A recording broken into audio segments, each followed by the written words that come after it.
Dobrý den, dámy a pánové, vítám vás u dalšího dílu podcastu Česko Plus. Jsem tu já, Radim Ivan, a se mnou jsou tu borci, jak z Moravy, tak z Kladna. Po delší době máme tady politologické okénko z Vyše. A Lukáš Hanes a Ondra Šimíček. Nazdar. Čau. Nazdar bytosti. Zajímavé. Tak protože dáme to je nekorektní, vole.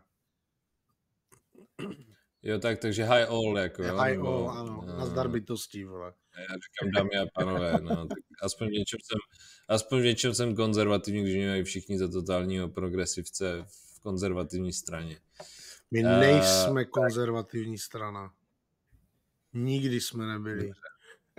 Dobře. Správně.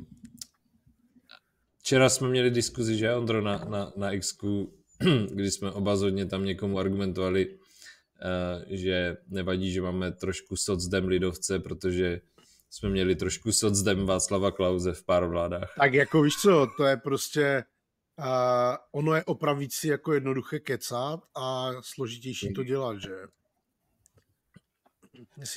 Řekl jsi to docela přesně a ještě docela kulantně. No, tak zase musíme to brát jako v nějakém respektu k době, jaká byla. Ale vím, že táta to takhle vždycky říkal prostě v těch letech 95, 6. Říkal, Klaus je malopravicový, on o tom jenom mluví. Tak to je hezký úvod. Ale slyšel jsem to z více stran, jo, a hlavně vlastně potom v souvislosti s tím, co dělal pak Miloš Zeman, tak ten dělal jako víc třeba v bankovním sektoru, víc pravicovou politiku než my, jo. Ale teď pojďme teda k tomu našemu hlavnímu tématu, u kterého se doufám i pohádáme.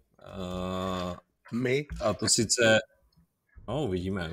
My dva ne, ale možná Lukáš má jiný názor. Ne, je to samozřejmě eurovolby a Spolu, které už prosákly informace, že teda je upečeno. Potvrdil to vlastně Tomáš Zdechovský. Nicméně pak to zase jako trošku mírnil Alexander Vondra, že Tomáš Zdechovský není mluvčím koalice Spolu. Nevím, jestli to byla narážka na to, že originální povolání Tomáše Zdechovského je tiskový mluvčí, ale z největší pravděpodobností už to tak vypadá, že půjdeme Spolu. Já tady sestavuju ještě, jak by to mohlo vypadat, a to sice kandidátku. Tak jaké je to vaše první, jako, co na to vlastně říkáte, jaký první dojem z toho? Já nechám Lukáše začít. Já nevím, můj dojem je jako proč Spolu? Co z toho bude? Co budeš tam jako voličům prodávat, že jo? Mm-hmm. No tak já jsem si tady dal rychle jenom takhle tu kandidátku, jak by měla vypadat. První by měla být ODS, druhá by měla být taky ODS, třetí by měla být Topka, čtvrtá KDU, pátá ODS, šestá Topka, sedmá KDU a osmá ODS, podle všech zpráv, které se k nám donesly, mám to z více zdrojů. Takže ty se ptáš, proč Spolu. Ondro, začneš, nebo mám odpovídat já? Já klidně odpovím, protože to v současné politické situaci rozložení sil a náladě ve společnosti dává největší smysl. Cílem politiky je urvat co nejvíc ve volbách. Vždycky. To je jako cíl číslo 1. A podle těch čísel, která můžou být nadstřelená, podstřelená, nepřesná, ale nějaká prostě jsou, tak je jasné, že v rámci koalice Spolu máme větší možnost a potenciál získat 3 až 4 mandáty, než jako sami.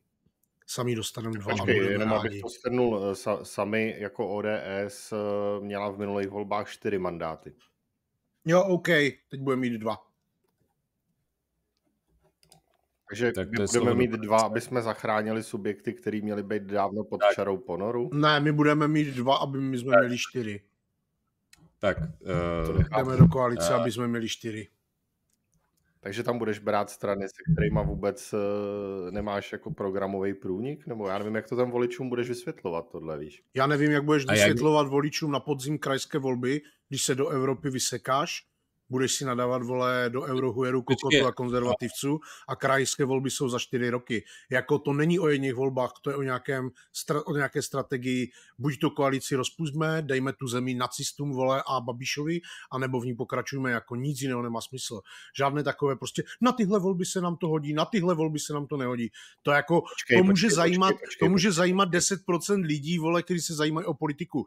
90% našich voličů to je úplně uprdele. Tyhle ty naše, vole, hrátky, vole. No, Luky, vyjadři se ještě pak, já spustím. Takže ty volby budou zase o Babišovi. Ne. No, to neříkám právě. Právě, že to neříkám. My chceme vyhrát. My je úplně jedno, kdo je na druhé straně. My chceme vyhrát eurovolby. Ale do těch voleb jdeš, aby si něco jako pak prosazoval, ne?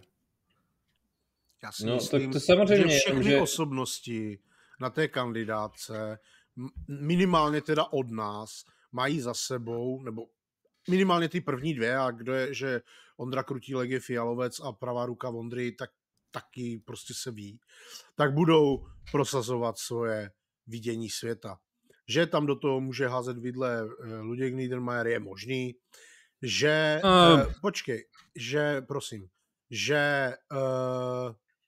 že máme hledat věci, které nás spojují. Krutílek, ne Kružílek, prosím. Sorry.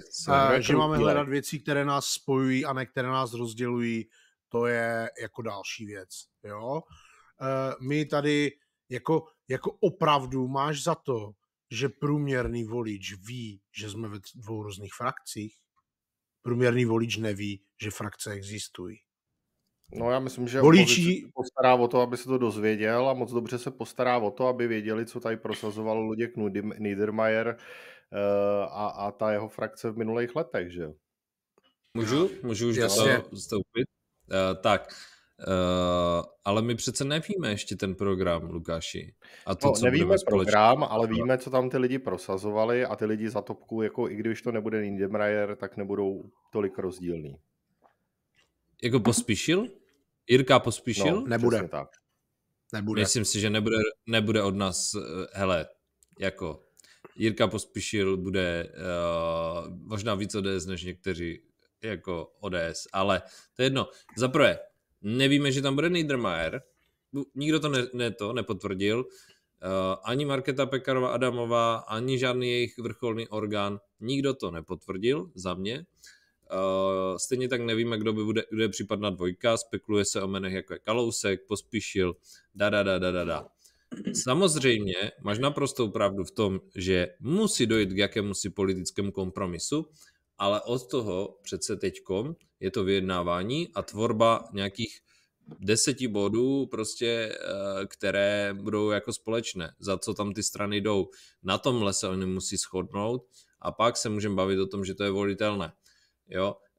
Tohle ještě se nestalo. My jsme na začátku toho procesu, tak neříkejme, že nemáme věci společné. Jo?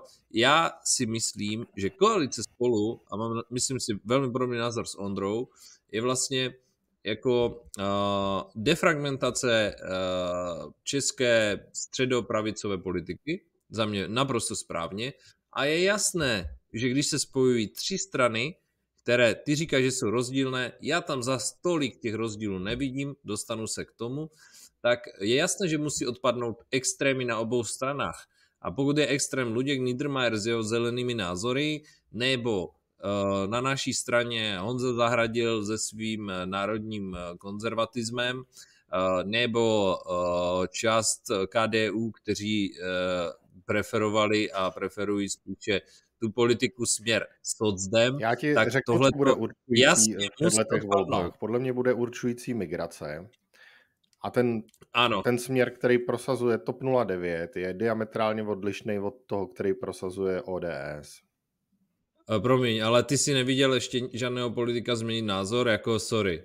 Jo, jako vůbec jsme neslyšeli ještě, co bude TOP 09 prosazovat v oblasti migrace a jestli vůbec to bude mít na starost toto téma. Já jsem si pustil ideovku KDU a tam mluvil o migraci Tomáš Zdechovský a nelišilo se to prakticky v žádném případě od pozic, které dneska zastává ODS oficiálně.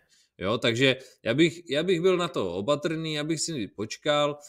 Já si myslím, že koalice Spolu má smysl. Já jsem včera k tomu psal krátký komentář v tom smyslu, že mi taky tam chybí víc libertariánství, víc modernizace a tak dále, ale to je prostě o tom tam dostat osobnosti, které toto budou reprezentovat, ideálně osobnosti třeba Česko Plus, protože za mě koalice Spolu prostě má potenciál obsáhnout všechny ty směry toho středopravého spektra a pak ve vnitřním boji by se měl ukázat, kdo je nejsilnější a který ten názor v tom mixu zůstane. Jo? Myslím si, že ano, je to částečně z pragmatických důvodů, vyhrát volby, ale myslím si, že ty programové průniky tam jsou a prostě každý bude muset udělat kompromis. To je politika. A hlavně je to tak, jak to popsal Radim, a hlavně jako prostě jedna věc, opravdu ty eurovolby jsou jedním článkem v řetězci politického vývoje u nás, na který já se dívám třeba v horizontu 10-15 let.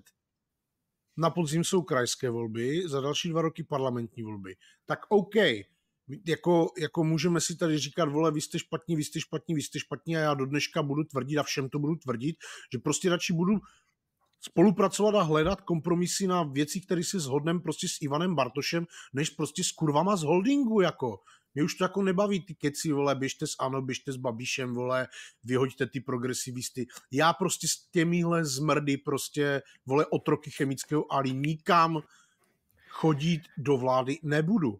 A takže Ondro, tohle to jsou podle mě jenom keci, jo. Podle mě je tomu, jak říkáš, kurvám z holdingu, jako nejvíc nahrává to, když ty lidi vidějí v podstatě neschopnost se rozhodnout, protože ty strany, které se tam nalily v tuhle chvíli v rámci Spolu a této 5 koalice, jsou paralizovaný tím, že se dohadují mezi sebou a ve výsledku nedokážou jako udělat nějaký jako rozumný výstup. Jo? Jako, podívej se, jako ta vláda, my jsme šli do voleb například s tím, že nebudeme zvyšovat daně, tak zvyšujeme daně. Šli jsme do voleb s tím, že chceme zastavit zadlužování téhle země. A výsledek po 4 letech téhle vlády bude, že zadluží zemi víc, než se všechny ty kurvy z toho holdingu, jak říkáš ty, za 8 let.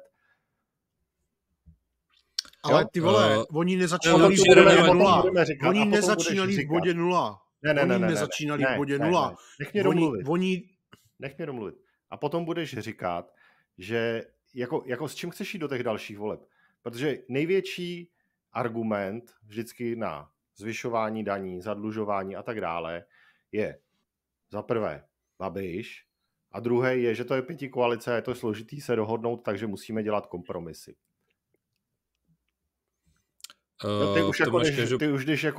Ty už odstartuješ vlastně s tím, že v podstatě tam jdeš a celá koalice Spolu potom pro toho voliče působí jako vehikl na to, dostat tam lidi, kteří si zvolí vedení strany, aniž by prošli nějakýma primárkama a nalejt jim nějaký funkce a tím to jako ukončit. Na který voliče to tak působí? Ondro, jo, má v tomhle pravdu. Já neříkám, že mu nerozumím. Počkej, já neříkám, že mu nerozumím a neříkám, že jsou to nesmysly, co Lukáš říká. Ale a taky já neberu nikdy pokud vedení jako strany, jasnou věc. Pokud vedení občanské demokratické strany myslí, že takhle je to správně, tak fajn, udělejme primárky, ať se ty lidi tam nanominují, ať si ten post svůj obhájej. Ale to se nestane. Já s tím naprosto souhlasím a tak tím pádem jako pojďme jako udělat změny v ODS. Ale nemá smysl plakat nad rozlitým mlíkem, když jsme si prostě jako, teď to řeknu v úvozovkách, zvolili Petra Fialu na kongresu, vole, jako 99,9% jako. A on má takový vidění světa a on o těchto věcech, o spojování středopravice jako píše 10 let. Jako kdo říká, že to neví, tak jako kecá, jo. Takže mně se to taky nelíbí. Ano, to, co já považuji za největší problém, ne to, jestli jsme spolu nebo sami, ale to, že u nás se nerespektují stanovy a nejedou se primárky. Jo, to je jako si myslím, že je problém. Budeme se vysmívat Babišovi, že ano, si tam ty lidi dosadí a všichni vyhrávají 105%, tak jak si to nalinkuje Babiš, a potom ve finále zjistí, že v ODS to funguje úplně stejně. Mnoha lidem nefunguje to stejně. Nefunguje to úplně stejně, funguje to podobně. Já to jako taky kritizuju. Já myslím, že v tomhle máš jako částečně pravdu. Já si myslím, že pokud chceme, aby to byl jakýsi relevantní o členskou základnu opřený jako tvar, ta koalice Spolu, tak by měli hlasovat vlastně o těch kandidátech v nějakých velkých primárkách, už společné kandidátky a prostě společně by měli už volit členové stran, podporovatelé, registrovaní, ale to je nějaká větší změna, ke které tady bohužel nikdo nemá jako odvahu, protože tam by se jako udělal ten kompromis, o kterém ty mluvíš, který se dělá až dneska na té vládní úrovni.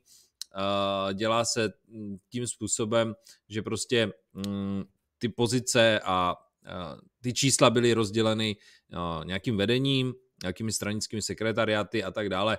A proto to potom neodpovídá tomu, co si myslí o tom členská základna. Kdyby ta členská základna dostala příležitost vlastně rozhodovat prakticky o všem, společně s kandidaturou by, nebo respektive ty kandidáty by na ty kandidátky volila, ta členská základna plus podporovatele, tak dneska je ta shoda na té vládní politice daleko větší. To znamená za mě... ale prostě za mě tam máš ten problém, že my se jako místní nebo oblastní rada sejdeme a ty lidi si tam potom říkají, proč tady jsme jako? Jo, tak... Jako my si tady můžeme něco říkat. Nás se nikdo ve finále jako na náš názor neptá. Jako proč my jsme členové ODS, když vlastně vedení ODS nám jako už dlouhodobě říká, že nás nepotřebuje.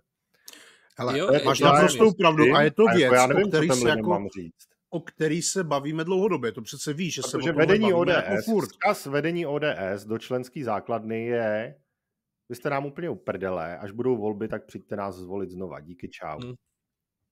Ale chápu, já ti naprosto rozumím, ale to nikdo jiný, než členská základna a její aktivizace jako nezmění. Tak to nedělejme potom. Jo?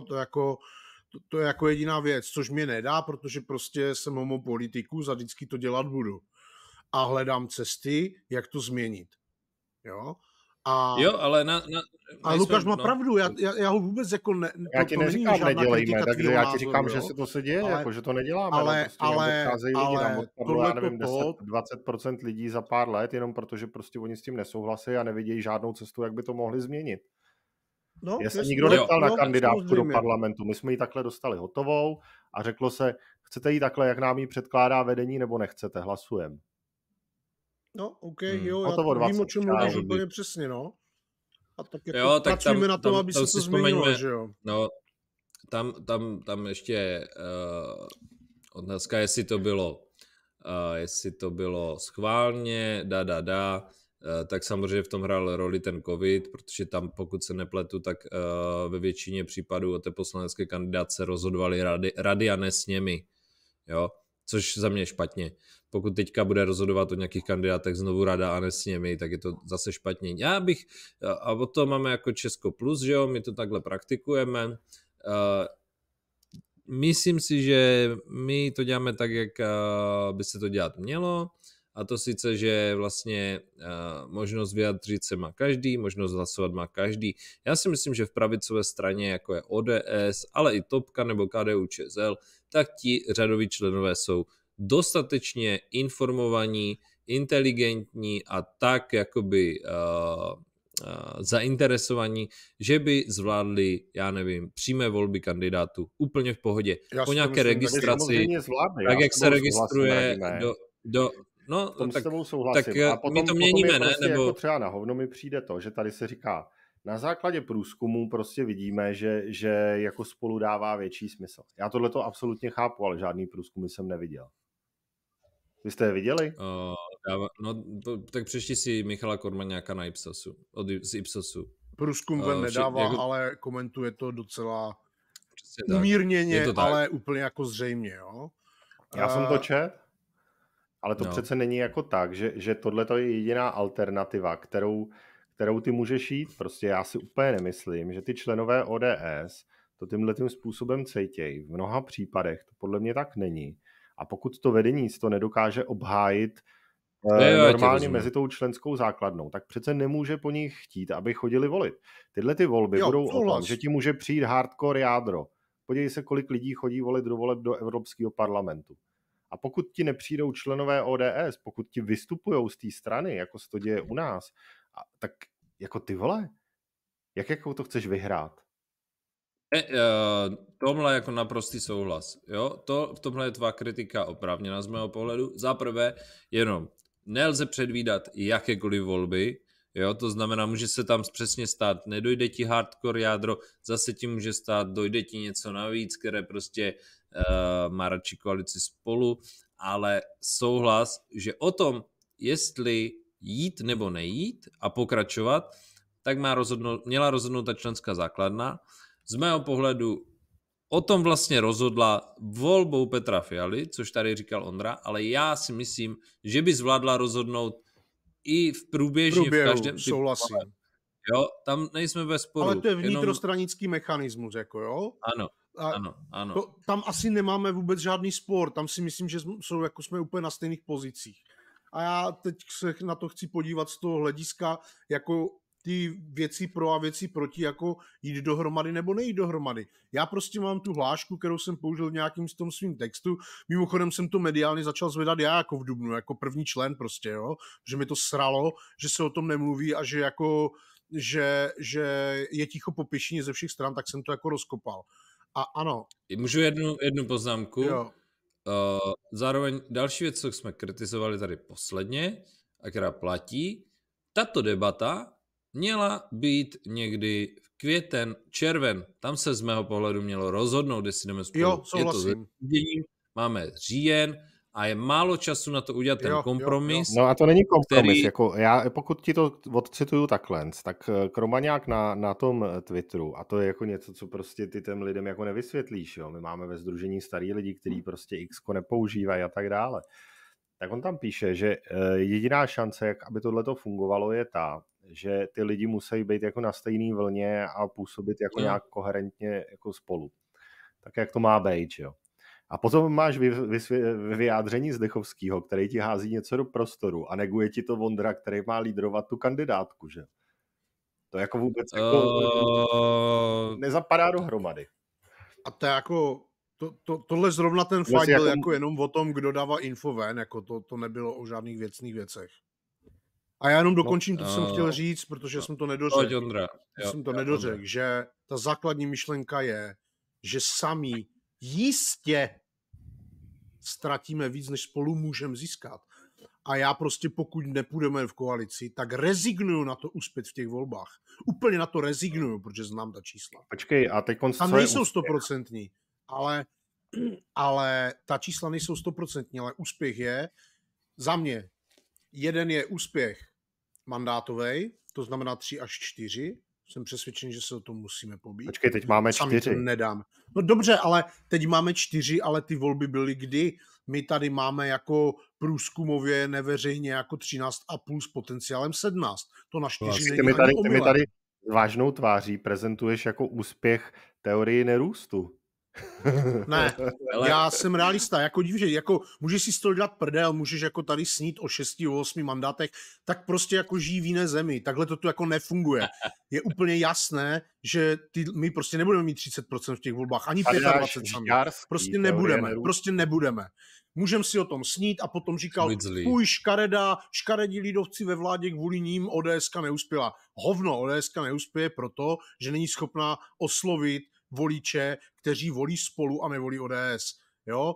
ODSka může být velká strana. Může, ale zatím se tak nechová, protože a koalice Spolu nám dává jakýsi timeout, aby jsme mohli změnit fungování té strany, myšlení té strany, udělat z ní moderní stranu pro lidi, kteří chtějí to se nestane, jako pokud budeš pokračovat v těch volbách jako Spolu, tak prostě bude Spolu i nadále. Ne, to není pravda prostě, to prostě není pravda. Buď můžeš být jako malá, zaprdla, bezvýznamná strana na 12% a dělat juniorního partnera holdingu, a nebo můžeš vytvořit projekt, který tady tu vládu v té zemi převzal. Já si nemyslím, že úplně jako převzal tak, jak měl, ale vládne minimálně mezinárodní renomem naší země, je prostě nejvyšší v dějinách, jako jo. A to je pořád pro mě víc, než jako ostatní věci. Za prvé. A za druhé, pokud se to rozesere už teď, tak jako odpískejme kraje. V těch krajích se něco buduje, v těch krajích ne všude, ale ve většině krajů prostě to vládne na nějakém obdobném formátu a ve většině krajů se plánuje jít Spolu. Jestli Spolu nepůjdeme do evropských voleb a Babiš drtivě vyhraje, tak vole nás roznese na kopytech. A není to o Babišovi, je o nás. Já nejedu anti-Babiš, já jenom popisuju, co se stane. A když půjdeme Spolu a minimálně můžeme ho porazit, případně těsně prohrát, tak nebude chodit a říkat, že je vláda vole nelegitimní, že lidi nechtějí, protože on drtivě vyhrál eurovolby, který bude zase dělat referendum o vládě. Prostě a navíc každá porážka ho demoralizuje, úplně ho zničí a prohrál sněmovní, senátní, prezidentské, můžou to být další volby v řadě. To je o symbolice, to i o nějaké psychologii vítěze a poraženého. A pokud takže v těch krajských volbách, který potom nepůjdeme do koalice s ANO, jo? No je možné, že na komunální úrovni jo, to už ale po volbách, to je vyjednávání, to je jiná disciplína přece. Teď se o tom bavíme dlouhodobě. Radíme v koalici s ANO na radnici a nic špatného to není. Ne, já to nekritizuju to, já to nekritizuju. Já jenom vykládám, hele, dobře, tak my tady můžeme jako vést sálodlouhý politologický debaty. Ale nevíme, Radim vypad. My tady můžeme vést jako debaty lidí, kteří prostě vidí dovnitř a setkávají se s členskou základnou a tak dále. A potom máš tady prostě 2 miliony voličů, kteří tě můžou volit. Těm je to uprdele tyhle ty věci. Jo, takže vlastně já se o tom bavil se spoustou lidí, které mám rád, které si vážím a kteří furt říkají, já neznám nikoho, kdo by to chtěl. Ty vole, kolik znáš lidí? Ještě kteří chodí volit a kteří se baví o politice. Jo. Desítky, maximálně nízký stovky. Těch voličů je třeba 1,5 milionu, jo, prostě přece ty průzkumy nejsou směrodatní, co se týče čísla, jako konkrétního čísla a nějakého trendu a nějak vypovídají o té náladě. A co ukazuje koalice Spolu, že má na rozdíl od jiných koalic multiplikační efekt. To znamená, že jí volí spousta lidí, která by samostatně nevolila ani jednu z těch stran. To jako není úplně běžný, jako. Já tohle to chápu a uznávám, že jako je hezká, ono je takový to čení, jako když se ti nelíbí, jak to vypadá, nebo já nevím, jak to jako se říká, tak prostě jako změní tu hru a ta koalice Spolu změnila tu hru, která byla rozehraná a to jako já uznávám, že se povedlo. To uznávám, že se povedlo. Ale ono to dává smysl ve chvíli prostě, kdy máš ty strany prostě, který fungují dohromady a to podle mě zrovna v těch volbách do toho EP hodně skřípe, jako je to hodně jako tak teď se to ukáže, tak teďka, pozor, tak teď se to ukáže, jestli to může fungovat i udělat ten kompromis i v tom, kde máme jako nějaké jako názory se nám lehce rozcházejí. Uvidíme, jak to zahybe, protože prostě ta Evropa každý týden prostě mi přijde, že dostává další a další dardu, tak uvidíme, jestli budou lpět na svých nekritických pozicích i vlastně eurolidovci, do kterých počítáme jak topku, tak KDU. Nicméně jediná cesta pro Evropu je spojení EPP a ECR a pokud tohle takhle cítí všichni, tak nemám problém s tím, že spolu kandidujou. Ideální by bylo úplně, kdyby topka z KDU šla do ECR a ECR se změnila trošičku na styl nebo směrem Giorgia Meloni, která je prostě teďka jednoznačný lídr této frakce. Opustili ji prostě blázniňáci, kteří tam jsou z Řecka a spol, doplnili ECR o další strany, které třeba dneska sedí v EPP nebo v Renew nebo někde a které mají lehce kritický názor na směřování Evropské unie. To je podle mě jediná cesta pro Evropu, jo? Protože jestli zůstane po volbách koalice socialistů a eurolidovců a tam zelených a tak dále, tak to je úplně jedno, jestli jsme kandidovali spolu nebo bez sebe. No, ne, výborný point, protože v podstatě všimni si, jak se mění retorika i levicových dneska už politiků napříč Evropou.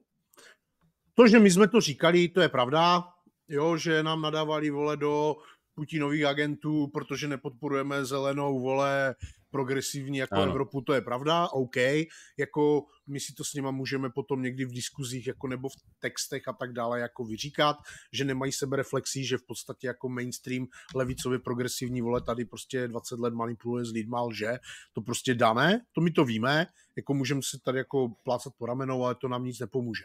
Ale je to tak, jak říkal Radim, a já ty trendy cítím v celé Evropě. A ani pro topku není udržitelné být jako totální eurohujeři, což ani většina z nich není. Jo? Zas na druhou stranu já mám prostě zprávy od lidí z Bruselu, že prostě proč jim nevadí Niedermayer, protože nad zelenýma věcma mavnou rukou, protože on není ten, kdo to rozhoduje. Ale Niedermayer dělá prý spoustu věcí pro biznis, což já jako nevím, já to nedokážu posoudit. Jako, jo, protože mi říkají lidi z Bruselu i z ODSky, hele, ale zase s Luďkem prostě se dá mluvit biznisově, což prostě se Sašou ne. Jo, to ti říká ten asi náš společný známý, že? Jo. Jo, dobrý. Já s tím souhlasím, jako protože, ještě to doplním, jo, protože co je jiná cesta, než tady tyhle dvě zmíněné koalice? Protože pokud zůstane socialisti s tou eurolidoveckou částí, kde jsou taky někteří jako totální socialisti, nechci jmenovat, ale některé strany jsou tam víc jako středolevé než středopravé, tak co potom bude? No tak potom logicky bude posilovat dál a dál Marine Le Pen, AFD a tak dále. Přesně AFD a to bude rozklad. Jo? Tak možná, že to bude dobře, já nevím, ale nemyslím si to. Jo? Myslím si, že reformní linka má pořád smysl, jo? I v té Evropské unii.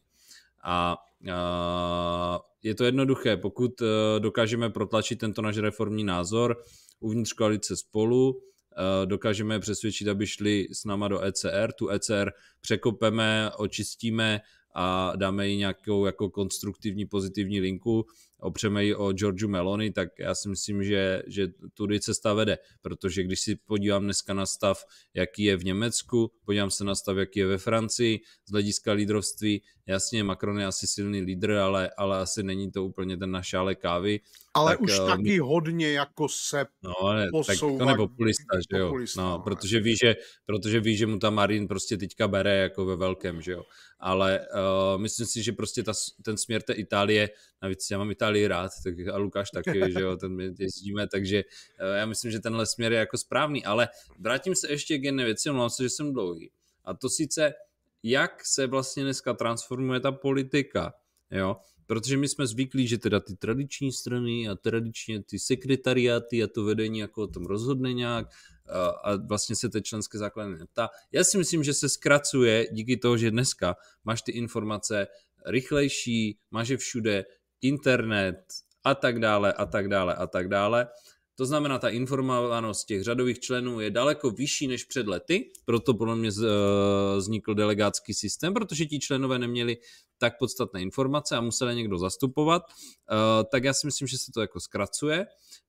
O tom mluví hodně Ondra, zrušení delegátského systému a tak dále. Já si myslím, že jsme ready na ty přímé volby v ODS a potažmo v celé koalici Spolu, ale myslím si, že koalice Spolu ukázala ještě jednu věc a to sice, že důležité jsou zároveň osobnosti a jejich osobní nějaké iniciativy.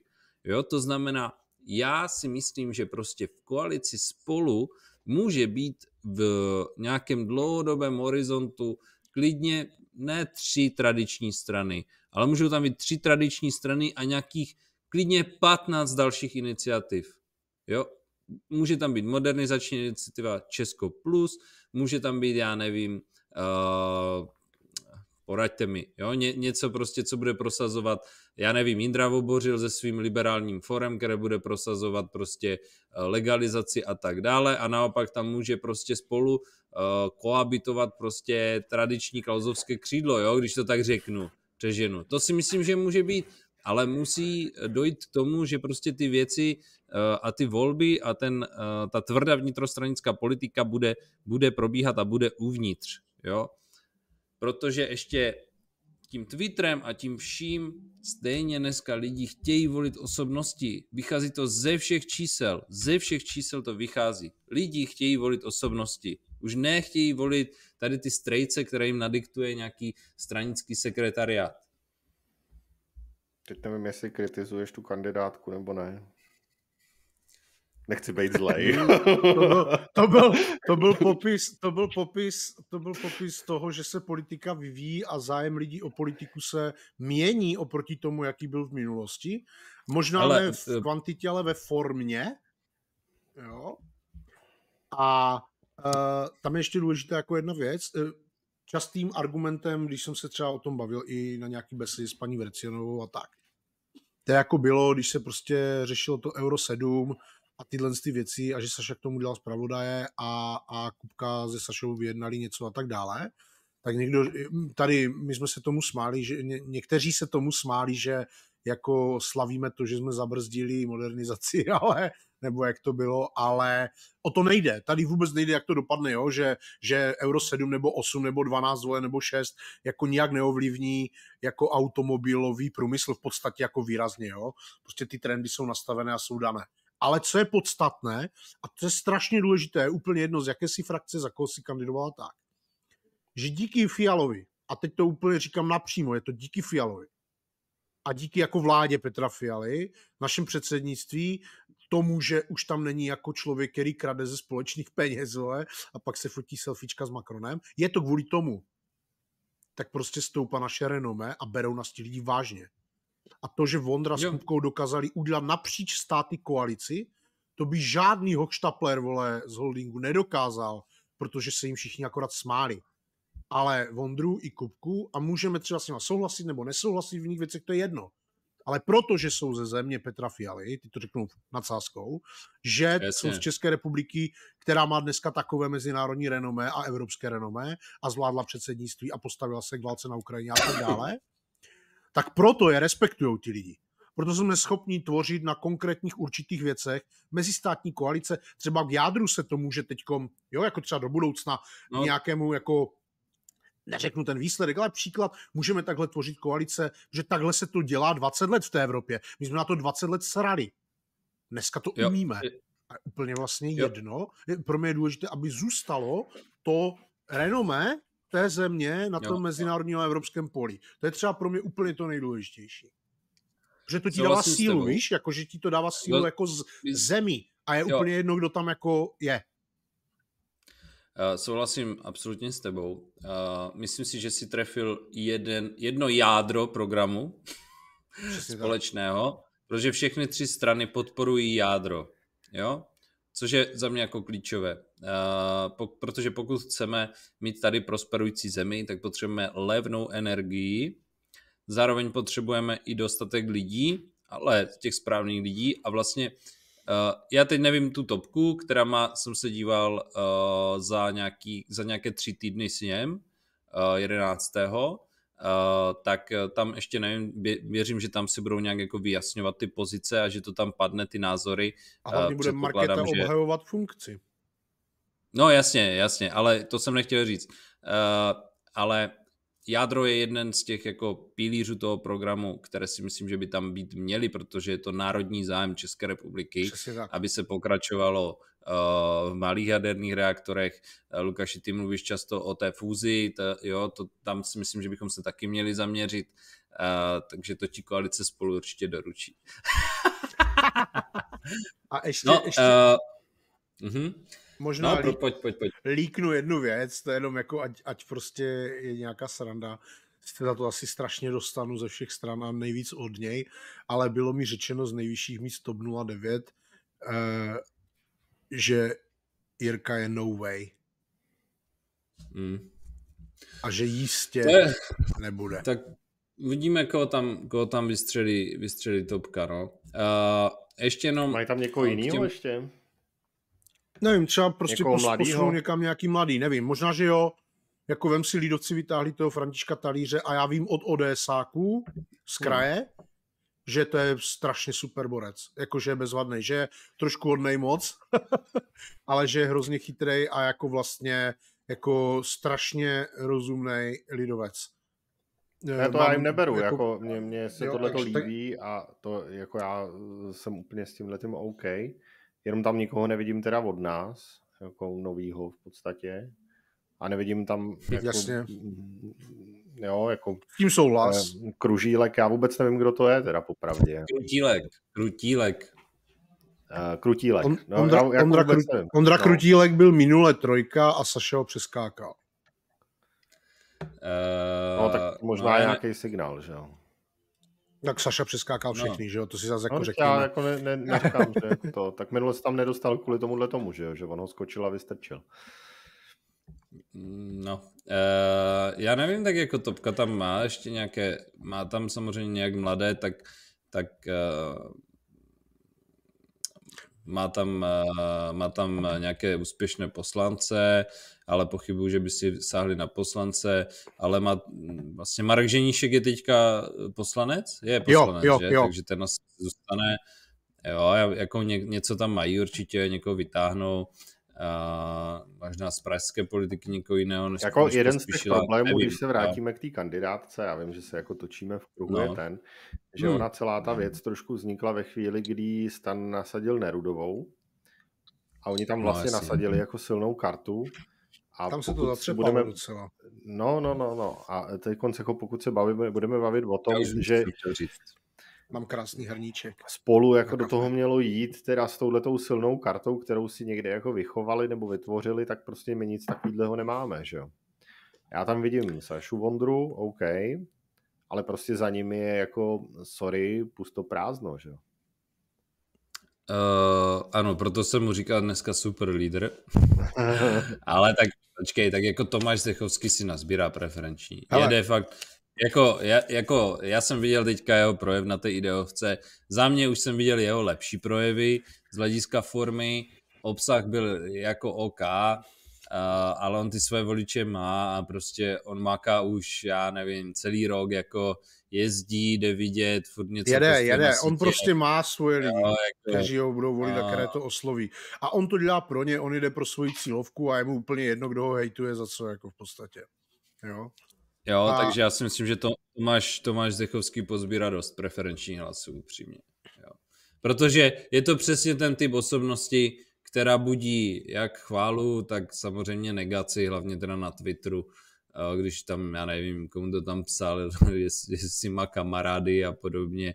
Tak to je jako trošku... Ale počkej, ještě pojďme ještě k vážné debatě. Já si myslím, že prvotní věc, o kterou by mělo jít koalici Spolu v těchto volbách, je, že budeme mít eurokomisaře. Jo? A já vím, že se tak že jako v kuloárech, já si myslím, jako v kuloárech se vlastně jako říká, že to bylo přislíbeno Stanu jako jakási tajná část koaliční dohody. Už jsem to slyšel veřejně, takže neříkám nic, co by někde nepadlo. No, to probíhá. Já si myslím, že jako proč by to měl dostat Stan? Za to, co předvádí, jako za Českou poštu, za Síkelu a nákup těch, nebo dokonce snad, že by to měl dostat Síkela. Jako teďka jsem byl na Shifts a Dan Křetinský ho tam jako docela poblil, jo, nepřímo.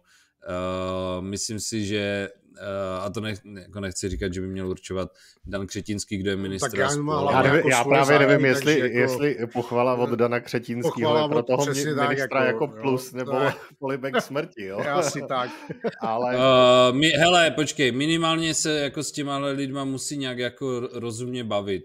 Jo. Furt je to člověk, který tady neříkám, jako... že ne to. A já si jako myslím, že je to velice chytrý člověk, který v podstatě sází na to, že politici jsou debilové. v mnoha případech a vyhrává. Jo. Jo, jako... To je jako člověk sázet na evropskou... Ještě to nemá. Je to člověk, který vidí za roh, jako jo.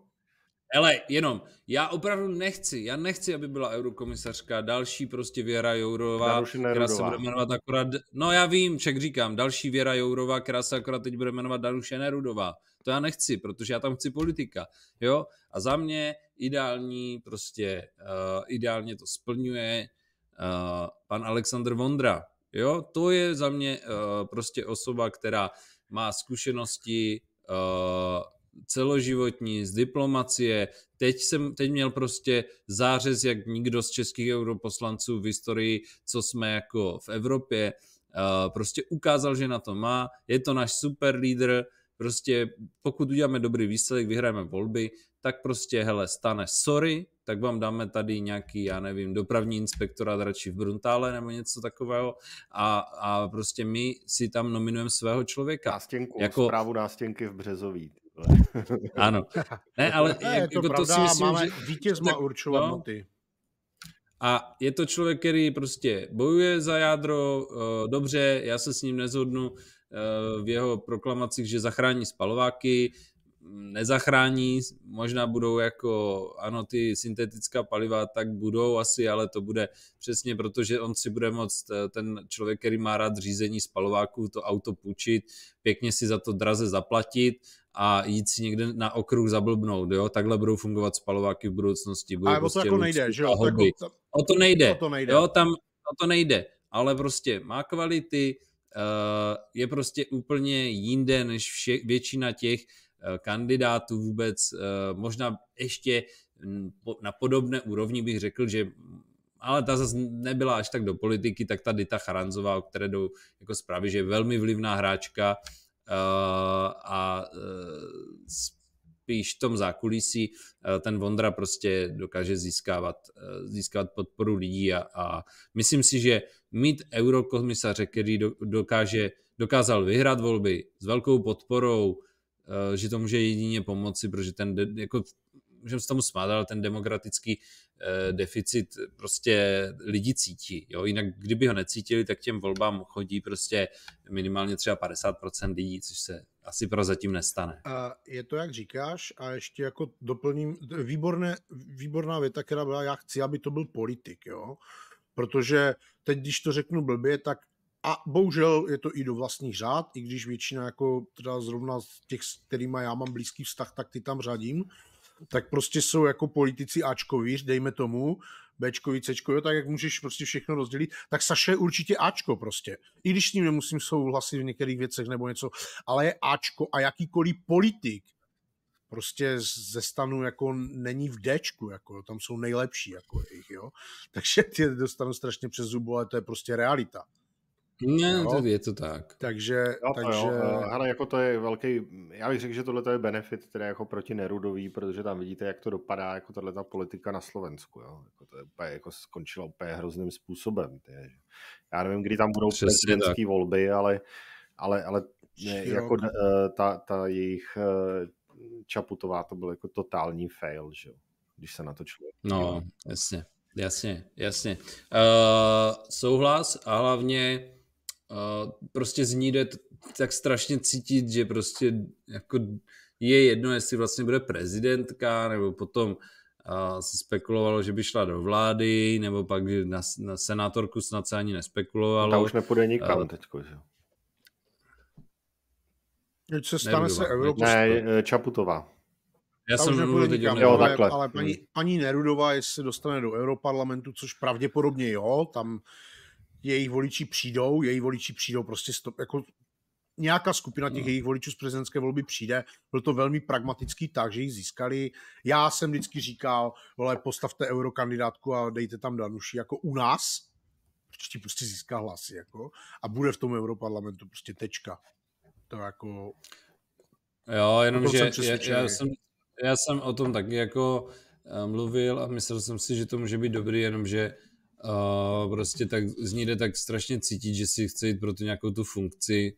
Jo, jako jasně. Mě to vlastně nebaví a už mě vlastně nezajímá. Ale už ani... jako to musíš právě jako A tohle to by měl být jako jeden z prodejních argumentů, jo, protože budou o ty hlasy soutěžit teda Spolu versus STAN s Nerudovou. Jo.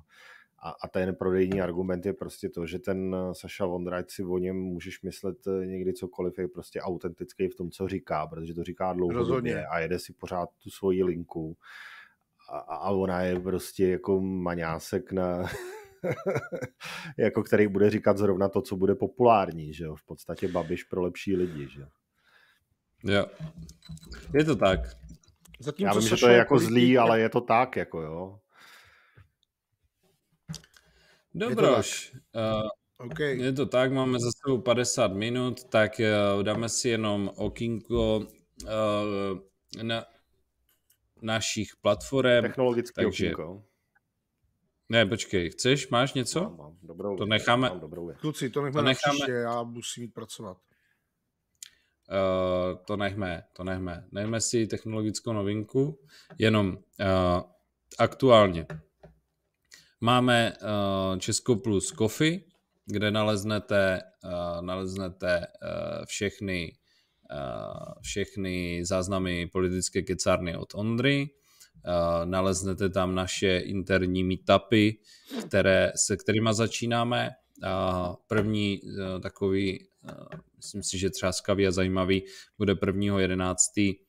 s Honzou Zahradilem. A ten se můžete registrovat v našem Discordu. Záznam bude potom na Coffee.